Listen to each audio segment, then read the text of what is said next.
Sayyidina Dawood told his son, alayhi salam, "O my son, walk behind a lion or a black cobra, but never walk behind a woman." And then some more athar, Sayyidina Isa alayhi salam said, "Beware of glances, the nazra, for they sow desire in the heart, which is temptation enough. Every man knows exactly why." Sayyidina Yahya alayhi salam was once asked, "How does zina begin?" And he replied, "With looking and with wishing." Al-Fudayl, this is Fudayl bin Ayad, one of the great early Sufis, said, "Shaitan says, 'It is my ancient bow and my arrow with which I do not miss,'" referring to looking. And Rasulullah sallallahu alayhi wasallam says, this is a hadith narrated by Imam Ahmad, "An-nazaru sahmun masmum min sihami iblis." A gaze is a poisoned arrow from shaitan. Whoever abstains from it in fear of Allah shall receive from him an increase in faith. يُورِثُهُ اللَّهُ إِيمَانًا يَجِدُ حَلَاوَتَهُ فِي قَلْبِهِ, the sweetness of which he will feel in his heart. So to look, other than looking accidentally, is a sin. To look away increases one's iman. And the mu'min of a sound heart knows this from experience. He also said, alayhi salatu wassalam, "I leave behind me no temptation more damaging to men than that of women." No fitna. And again, the ulama hasten to explain that this cannot be an equation of women with fitna, because he married women. It is instead a condemnation of the weakness of males. It is talking here about the public sexual aura or presence of women. It is not talking about women as women. That's narrated in Bukhari.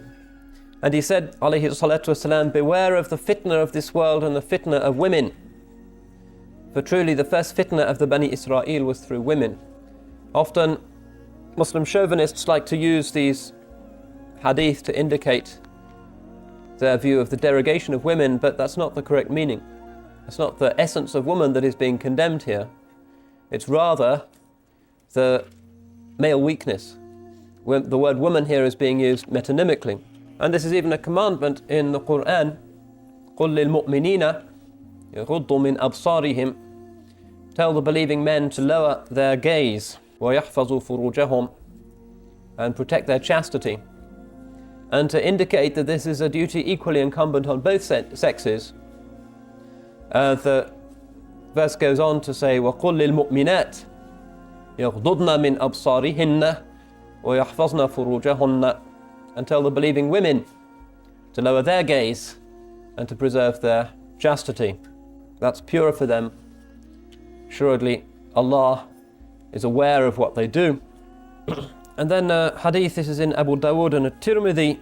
Salama narrates, Ibn Maktum al-A'ma once asked leave of Rasulullah sallallahu alayhi wasallam to enter while I was sitting with Maymuna. And the Prophet ﷺ asked us to go behind a screen, and we asked, "Is he not blind and unable to see us?" And he replied, "Do you not see him?" This shows that it is not lawful for women to sit with blind men, as has become the custom today at banquets and funeral assemblies. It's only lawful for women to speak to men and to look at them for purposes of general necessity. It's halal for them, clearly, to have pursuits in the world, to go shopping, inevitably to interact with men who are not their maharim. This is inescapable. Sometimes it's necessary for them to do that to defend their honour and dignity. There's nothing wrong with that if it's a general necessity, li'umum al-haja, as Imam al-Ghazali says, but one does not overstep the line, turn it into some excuse for social relaxation.